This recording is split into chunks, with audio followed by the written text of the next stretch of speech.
엔비디아는 이미 이제 단순하게 GPU를 만드는 회사가 아니라 이제 GPU에서 나가서 이제 컴퓨팅 시스템으로 나갔죠. 그래서 AI 컴퓨터 시장 이런 것들은 이제 점차 좀 또 더 확산될 걸로 보고 있습니다. 그래서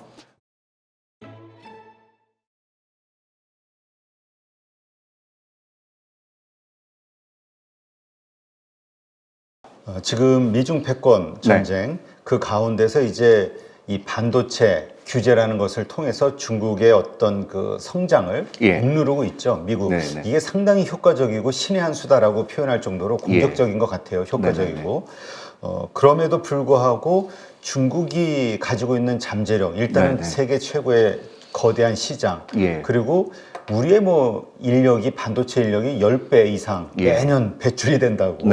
이러한 인프라 같은 것을 봤을 때 쉽게 또 반도체 굴기를 이룰 수 있지 않겠냐. 자기네도 필요하니까 죽기 살기로 매달려서 정부와 기업과 뭐 전부 하나로 합쳐서 이런 의견들도 있고 쉽지 않다라는 의견도 있거든요. 어떻게 보세요, 전문가로서?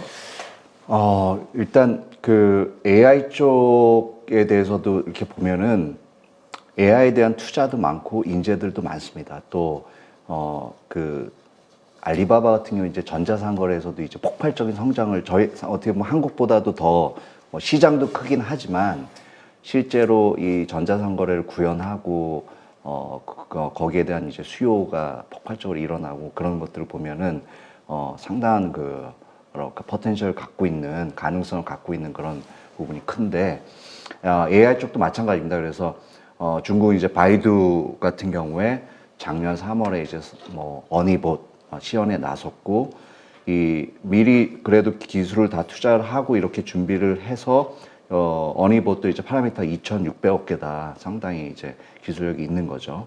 근데 이제 이렇게 질문을 몇 가지 던져 보면은 여기에 대한 답변이 또 이제 제대로 못하고 뭐 예를 들면 중국은 뭐 민주주의에 대해서 어떻게 하느냐 뭐 이런 질문들에 대해서 이제 좀 어려운 거죠. 그러니까는 그 체제에 따른 그런 한계는 좀 분명히 있을 것이다. 그러니까 결국 전자상거래 시장도 그런 여러 가지 반시장적인 그런 규제가 좀 나타났었기 때문에 여기에 대한 이제 한계는 가질 것이다.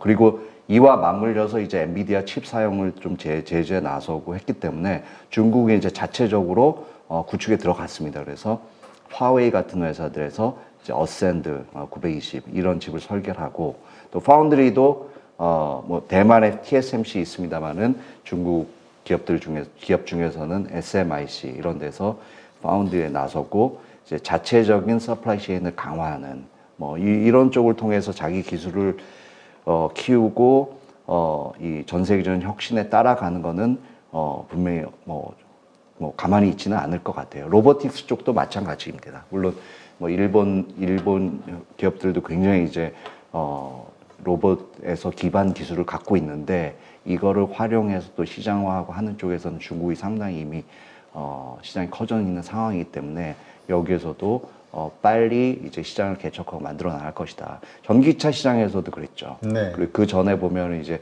여러 가지 뭐 디스플레이나 TV 시장에서도 중국은 어쨌든 빨리 따라오는데 그 약간 어떤 새로운 것들을 만들어 나가는 데 있어서 중국이 하는 방식을 보면 이제 스스로 이제 뭔가 새로 만들기보다는 빠른 모방이나 반도체 쪽 제조도 마찬가지입니다. 그래서 한국 엔지니어들이나 뭐 여러 가지 설비에 대한 그런 노하우 이런 것들을 어떻게든 빼서 이렇게 하려고 그래서 우스갯소리로 한국에서 엔지니어 데려오고 또 미국에서 엔지니어 데려오고 합치니까는 서로 맞지가 않아 가지고 이제 결과로 나온 거 보니까 여러 가지 이제 오류도 많았던 그런 사례도 나타나고 했는데 어쨌든 참 그래서 더더욱 이런 부분에 대해서 미국에서는 경계를 하고 하는 부분이 있는 것 같아요. 근데 그렇기 때문에 아무래도 새로운 것에 대한 그 혁신은 미국 중심으로 해서 이끌어가는 것이 많을 것 같고 중국은 여전히 이제 패스트 팔로우 전략으로 계속해서 따라오지 않겠나 이렇게 보고 있습니다. 그러니까 결국 중국도 만만치 않은 저력 그리고 가능성을 가지고 있다. 이렇게 봐야 되겠죠.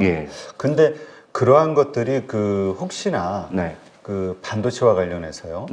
우리 SK 하이닉스나 삼성전자에게 좀 안 좋은 결과를 가져오지 않겠냐. 네. 왜냐하면 중국의 경쟁력이, 기술력이 커지게 되면 네. 결국 우리가 좀 손해를 보는 거 아니냐 이런 걱정하시는 분들도 있거든요. 예. 그건 뭐 미국 뭐 엔비디아, 인텔 이와 같은 이 CPU나 GPU 만드는 회사들도 걱정하는 부분이고요. 한국에서는 이제 삼성전자, 하이닉스 다 그 한 2015년 이 메이드 인 차이나 2025 나올 때부터 굉장히 걱정들을 하고 거기에 대해서 조사를 하고 좀 보고 있습니다. 그래서 진행 사항들을 계속 지켜보고 이렇게 하고 있는데 또 잘 따라오다가 결국엔 난관에 부딪히고 이런 과정들이 반복적으로 나타나고 있는 것 같고요. 어쨌든 저희가 경계를 하고 이 경쟁력을 초격차를 유지하는 방법은 뭐가 되겠느냐. 결국에는 이제 미국에서 내놓았던 그런 보고서에 따른 그런 대비체, 인재에 투자를 하고 과학기술에 투자를 하고 한 발 앞서서 결국에는 새로운 혁신을 이루는 것밖에는 방법은 없는 거죠. 계속 한쪽에서 이제 계속 따라오는 거니까는. 예. 사실 뭐 중국에도 그렇습니다만은 뭐 저희가 뭐 샤오미나 이런 기업들을 보면 어떤 전자제품들 만들고 이러는데 굉장히 또 새로운 아이디어들을 많이 보여주잖아요. 그래서 중국에서도 그런 기업들이 좀 더 나오면 그게 이제 전 세계적으로 이 기술 발전과 여러 가지 시장을 키워나가는데 더 도움이 되지 않겠나 이렇게 보고 있습니다. 네. 자, 그러면 이 엔비디아 이제 AI 반도체 가지고 이제 뭐라 그럴까요? 지금 세계 시장을 장악을 했는데 네. 이것이 계속 이어질 것이냐? 네네. 아니면 뭐 AMD나 아니면 다른 스타트업들에 의해서 시장이 나뉘어질 것이냐? 네네. 현재로서는 엔비디아 우세론을 네네. 많이들 생각하긴 하던데요. 네. 적어도 지금 기술력 차이나 이런 것들로 봐서는 한 3년 내에 이런 것들이 바뀌기는 쉽지 않을 것 같습니다. 그래서 왜냐하면 보통 엔비디아를 얘기할 때 그래서 이제 새로운 그런 회사들이 엔비디아보다 칩이 더 좋다 막 이런 것들도 내놓고 하지만 엔비디아는 이미 이제 단순하게 GPU를 만드는 회사가 아니라 이제 GPU에서 나가서 이제 컴퓨팅 시스템으로 나갔죠. 그래서 예를 들면 CPU와 GPU를 연결하고 이런 데서 엔비디아의 기술 중에서는 이제 NVLink라는 기술이 있습니다. 그러니까 데이터들이 왔다 갔다 하는 길을 한 줄에 갈 거를 10줄로 늘려주고 이렇게 고속으로 이제 주고받기 때문에 칩 효율이 굉장히 좋아지죠. 그래서 엔비디아의 그 H100 이거와 그레이스 CPU라는 거 엮어서 GH100이라는 거는 그걸로 시스템을 이렇게 구축하면은 에너지 효율이 확 좋아져요. 네. 그래서 이번에도 이제 블랙웰 B100이라는 또 칩을 내놨고 이 젠슨9이 나와서 설명하는 거 보면은 이제 GPU 2개, CPU 이런 식으로 해서 큰 하나의 큰 칩을 이제 더 작게 만들 수는 없으니까 여기에 연결하고 이제 하나의 모듈 형태로 이제 만든 거죠. 그리고 그 모듈들을 연결하는 또 그 기술이 있습니다. 그래서 엔비디아가 이제 인피니밴드라는 기술을 갖고 있는데 이 기술을 하기 위해서 멜라녹스라는 회사에 70억 달러 그러니까는 한 8조 5천 이렇게 주고 또 인수를 했어요.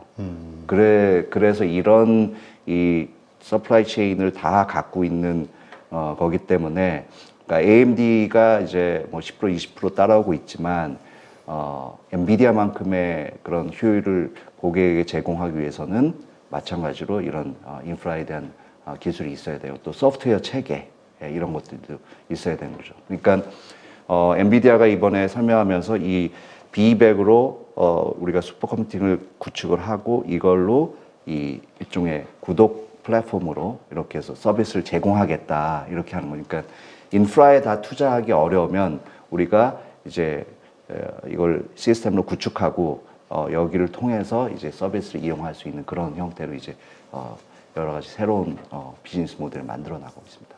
네. 그렇다면 네. 그 AI 반도체와 관련해서는 우리가 계속해서 투자의 원톱 대상으로는 엔비디아를 보는 게 맞다.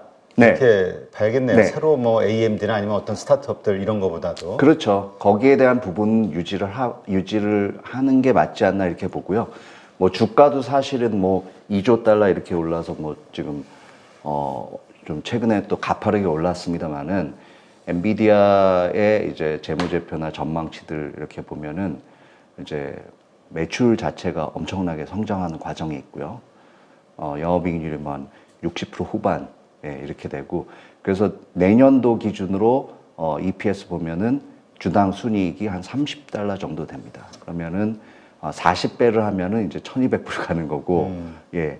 내후년 3년 뒤 기준으로 본다면은 이게 이제 사실은 이제 전 세계 시가총액 1위가 될 가능성이 보이기 때문에 거기에 대한 게 이제 뭐 속도는 이제 있겠지만 결국에는 우리가 이 회사의 그 장기적인 성장 가능성 어디까지 볼 수 있느냐 하는 그림은 그려놓고 접근하는 게 맞지 않나. 그러니까는 엔비디아가 이제 2조니까 너무 비싸다 하면 끝이잖아요. 네. 근데 지금 그런 과정이 아니기 때문에 그냥 얘는 글로벌 탑 회사로 세워놓고, 그러다 보면 시가총액 1위 경쟁에서는 예를 들면 애플은 좀 밀릴 수가 있겠나. 또 마이크로소프트는 어떻게 될, 테슬라는 이렇게 비교해 볼 수 있는 거죠.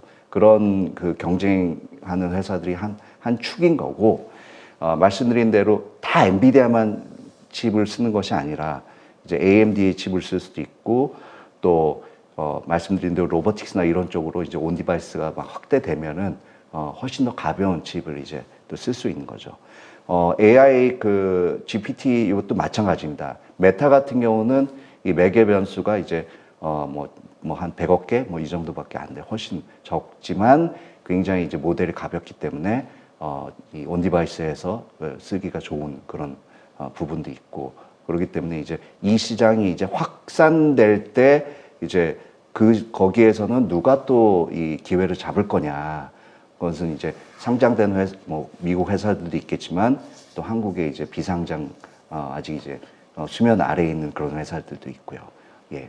그러니까 예를 들면 AI를 이용해서 전자상거래에서 어떤 수익을 높여주고 그런 회사들 중에 한국에는 이제 몰로코 이런 비상장 회사도 있습니다. 근데 비상장에서 이지만 이미 이제 조단위 회사로 커가고 있거든요. 그러니까 네. 수많은 이 미디어에서 활용할 수 있는 그 과금 체계나 이런 것들에서도 AI가 적용되고 있는 그런 과정입니다. 자, 그렇다면 지금 우리는 AI 반도체 하면은 그냥 NPU 이런 거를 떠나서 가장 우리가 쉽게 이해되는 게 HBM3, HBM3E, HBM4 이 정도란 말이죠. 어떻습니까? 앞으로 예상되는 AI 반도체 혁신은 어떤 것들이 있을까요? 예. 일단 그 말씀하신 부분은 GPU가 붙고 이제 그 고대역폭 메모리라는 건 왜냐하면 이제 HBM이 처리하는 그 데이터의 속도가 너무나 빠르기 때문에 이 메모리가 거기에 따라가기 위해서는 메모리를 여러 층을 쌓아서 지금은 이제 8층 정도 쌓습니다. 그래서 그 속도를 맞춰주는 게 이제 HBM입니다. HBM은 이제 그래픽 D램 쪽에서 이제 나온 겁니다. 그리고 이제 자꾸 이제 그 HBM2는 뭐고 3는 뭐고 이게 왜 바뀌냐 하는 건 부분이 있을 텐데 이거는 이제 만드는 방식이 좀 바뀌고 있습니다. 그래서 HBM2에는 삼성이 이제 실제로 50% 이상 마켓쉐어가 있었고요. 근데 HBM2 때는 이제 웨이퍼 필름 이렇게 쌓아 나갑니다. 그리고 거기에 이제 또 구멍을 뚫고 이제 자르고 이렇게 되면은 수율이 좀 낮아지고 그런 현상이 발생을 했고 HBM3는 이제 SK 하이닉스가 이제 주도하고 있는데 요거는 이제 웨이퍼 사이에 범핑을 쌓고 그거를 이제 몰드 해가지고 액체 같은 걸로 이제 몰딩을 해서 단단하게 그래서 수율이 더 잘 나오는 겁니다. 그래서 이런 만드는 방식들이 계속 바뀌고 있어서 그렇고 또 여기서는 이제 만든 것 구현하고 하는 데 있어서는 이제 한미반도체나 이런 회사들이 또 독점적인 위치를 갖고 있는 거고요. 예. 그리고 이렇게 해서 구현하는 이 AI 컴퓨터 시장 이런 것들은 이제 점차 좀 또 더 확산될 걸로 보고 있습니다. 그래서 예를 들면 AMD도 있지만 GPU나 NPU나 이런 부분에서 또 좀 더 다른 설계 그리고 용도에 맞게 또 좋은 가격에 쓸 수 있는 이런 칩들을 이제 생산 업체들이 많이 나올 것이다. 그러니까 현대차 같은 경우에 자율주행을 하는 데 있어서 테슬라는 자기가 개발을 했던 네. 거죠. 그래서 캐나다에 있는 텐스토란트라는 회사에 5천억 원 투자를 했어요. 그래서 천억 투자를 했죠. 그래서 이제 그쪽에서 개발하고 여기는 전에 인텔에도 있었고 뭐 테슬라에서도 칩 개발했던 이제 짐 켈러라는 분이 이제 또 이쪽에서 AI 반도체를 설계하고 있는 그런 상황입니다. 네. 자, 그 다음 공간 컴퓨팅이라는 말이 요즘 자주 나오는데 이건 어떤 것을 가리키는 거고 어떻게 활용될 건가요? 공간 컴퓨팅 이번에 이제 애플이 비전 프로 내놓으면서 이제 공간 컴퓨팅이라는 용어를 사용했죠. 그래서 이런 VR 시장 보면 저희가 스필버그 감독 영화 레디 플레이어 원 여기 보면 이제 주인공이 VR 끼고 이제 게임의 세계로 이제 빠져들게 됩니다. 그래서 이 VR 기기라는 거는 1960년대 유타 대학에서 이제 HMD 헤드 마운트 디스플레이라는 거 시작됐고 그다음에 한 10년 전인가요? 포켓몬고 열풍이 불면서 그때는 AR. 그래서 이 두 가지를 합쳐서 이건 믹스트 리얼리티 MR이다 이런 용어가 생기고 또 MR에다가 또 여러 가지 또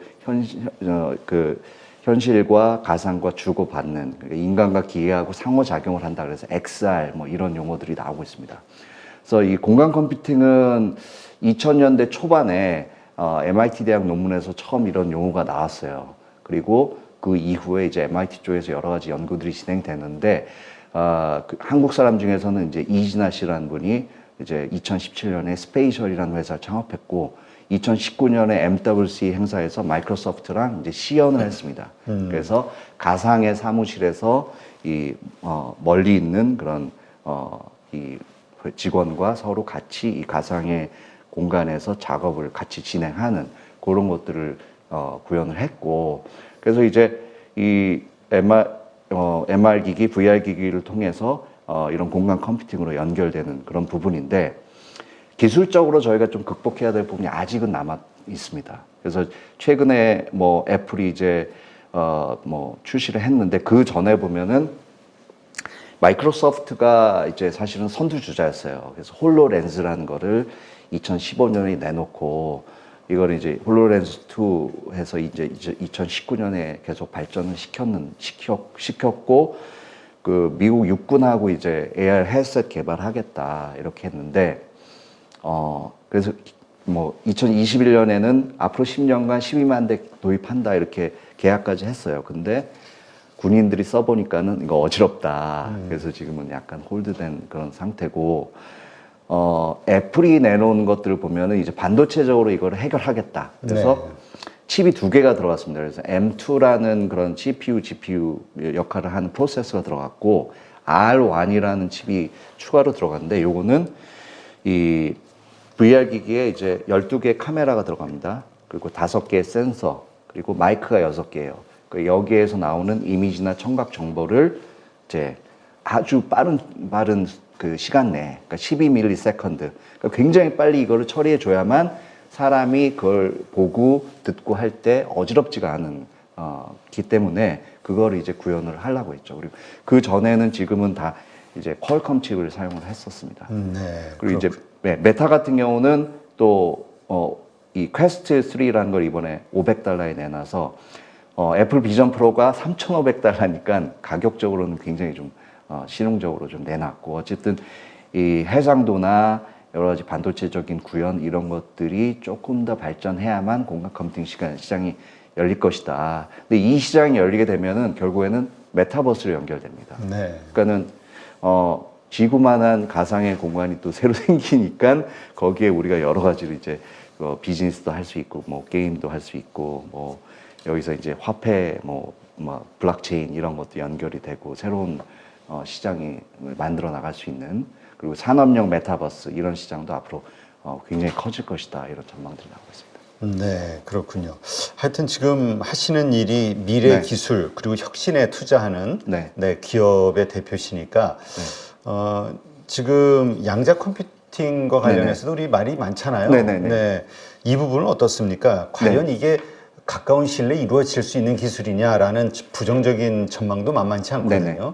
어떻게 이 양자 컴퓨터 이 양자 컴퓨팅 혁신에 대한 전망을 하고 계시는지. 네, 이미 그 엔비디아 GPU 혁신을 보신 분들이 또 다음은 이제 양자 컴퓨터다 이렇게 해서 또 실제로 뭐 투자도 많이 하시고 지금 김정상 교수님 요 분께서 이제 또 미국의 회사를 이제 하시기 때문에 또 한국 투자가들이 또 앞서서 투자한 부분이 있는데 그렇죠. 일단 그 쓰임새는 양자 컴퓨터가 어느 쪽이냐 그런 것들을 좀 이해할 필요가 있을 것 같아요. 그래서 이제 이 AI 컴퓨팅을 대체하는 그런 것이 아니라 조금 더 이제 빅데이터나 복잡계의 문제, 그러니까 예를 들면 날씨, 기후, 뭐 생명공학, 뭐 우주 이런 문제들에 대해서 이제 특정한 그런 아주 변수가 많은 계산을 해야 된다 그러면 이제 양자 컴퓨팅이 도입되는 거죠. 그러니까 저희가 어떤 계산을 할 때 CPU도 마찬가지지만 0, 1 이렇게 됩니다. 근데 양자라는 거는 이제 큐비트라는 게 어떤 기본 단위예요. 그래서 2의 n승으로 나갑니다. 그러면 이제 2의 3승이다 그러면은 이 경우의 수가 이제 8개로 늘어납니다. 그렇게 해서 이제 큐비트를 늘려나가는 식으로 해서 이 계산을 빨리 해줄 수 있는 이 복잡한 변수를 빠른 시간에 처리할 수 있는 그런 겁니다. 그러니까 날씨를 이렇게 하더라도 굉장히 작은 면적까지 완전히 계산을 해서 오늘 날씨가 어떻게 된다 이렇게 밝혀낼 수가 있는 거죠. 그래서 이제 그런 것들은 이제 군사적인 용도에서도 활용할 수가 있고 여러 가지 이제 산업에 적용할 수가 있는 건데 이 어떻게 하면 이것을 구현할 수가 있느냐 하는 것들은 크게는 이제 두 가지 방식입니다. 그래서 초전도체 방식, 뭐 얼마 전에 초전도체 또 시끄럽기도 했습니다만은 그 다음에 이온 트랩 방식이 있습니다. 그래서 그 김정상 교수님 아이온-Q는 이제 이온 트랩 방식으로 구현을 하고요. 네. 이거는 초전도체 방식은 극조온 마이너스 213도 유지를 해주기 위해서는 막 그런 설비들이 많이 필요한데 이런 것들이 좀 필요 없고 대신에 이제 히토류, 이르테뷸이라는 것 이용해서 이제 이온 트랩을 구성하는 거죠. 근데 이제 이온 트랩 방식은 큐피드가 크지는 않습니다. 대신에 이제 굉장히 좀 오류 가능성을 낮다 이렇게 하는데 최근에는 이제 김정상 교수님이 좀 사임을 했어요. 그래서 이제 다른 그 경영진에 의해서 이제 회사가 이끌어질 것이기 때문에 김정상 교수 그리고 멀로 교수 이분들이 이끌었던 혁신이 지속될 거냐 아니면 이제 다른 경영진을 통해서 매출 성장이나 기술 발전 계속될 거냐 요거는 좀 봐야 될 것 같고 초전도체 방식에서는 IBM이나 구글이 이제 앞서 있습니다. 그래서 구글은 최근에 이제 70큐빗 시스템 공개했고 IBM은 433큐빗. 근데 큐빗가 훨씬 더 높지만 그렇다고 성능은 또 우위는 아닌 것 같아요. IBM 쪽은 그만큼 좀 오류가 좀 많고 그래서 여기에서도 또 다른 방식으로 양자 컴퓨팅 구현하고 있는 그런 회사들이 나타나고 있어서 이쪽 분야들은 아직까지는 한국으로 치면은 사실은 이제 지금 비상장 벤처 캐피탈 벤처 기업 형태의 어떤 적자가 많이 나는 기업이기 때문에 상용화까지는 아직 좀 더 시간이 필요하고 그 과정에서 어떤 기술이 앞서고 또 어떤 회사들이 매출을 키워나가고 적자를 줄여나갈 것이냐 또 지금은 여러 가지 기술들이 서로 우열을 겨루는 과정에 있기 때문에 궁극적으로는 어떤 기술이 좀 앞서서 탁 나오는 시점이 있을 텐데 그때 투자해도 좀 늦지 않을까 이렇게 생각하고 있습니다. 네, 그렇군요.